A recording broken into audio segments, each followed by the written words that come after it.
یہ status check کرے ذرا.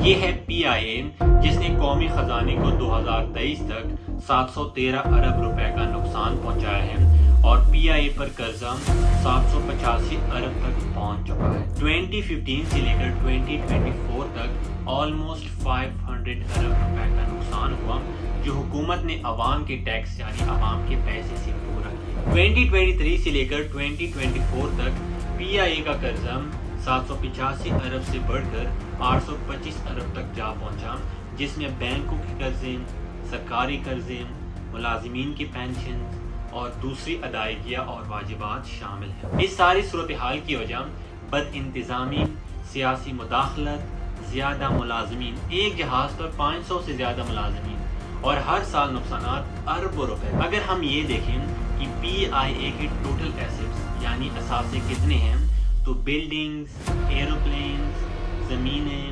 سامان اور کیش یہ سب ملا کر بنتا ہے 161 ارب روپے. دوسرے الفاظ میں یہ کہ پی آئی اے پر قرضہ 825 ارب روپے ہے جبکہ پی آئی اے کی اپنی کاسٹ 161 ارب روپے ہے، یعنی کہ پی آئی اے کی اپنی خالص قیمت مائنس میں ہے، بالکل دیوالیہ جیسی.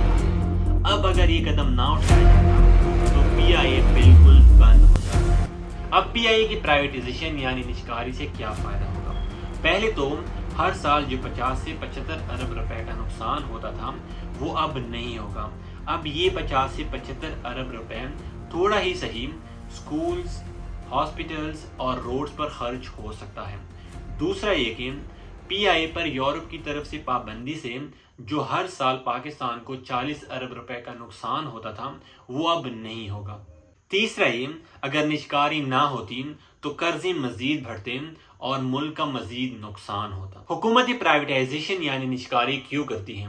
اس لیے کرتی ہیں کہ سرکاری ادارے اکثر نقصان کرتے ہیں، پیسہ ضائع ہوتا ہے، بد انتظامی ہوتی ہے، نجی لوگ آتے ہیں جو پیسہ کماتے ہیں، کاسٹ کم کرتے ہیں اور ادارہ بہتر طریقے سے چلتا ہے جس سے حکومت پر بوجھ کم ہوتا ہے، عوام کے پیسے بچتے ہیں جو کہ سکولز، روڈز اور ہاسپٹلز پر لگ سکتے ہیں.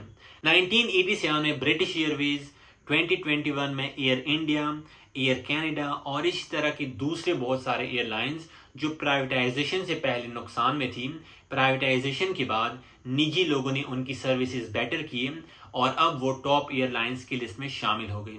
اب امید یہ ہے کہ پی آئی اے بھی نجی لوگوں کے ہاتھوں میں آ کے ان کی سروسز بیٹر ہو جائے گی اور وہ ٹاپ ایئر لائنز کی لسٹ میں شامل ہو جائے گی. آپ لوگوں کو کیا لگتا ہے؟ آپ اپنی رائے کامنٹس میں بتا سکتے ہیں.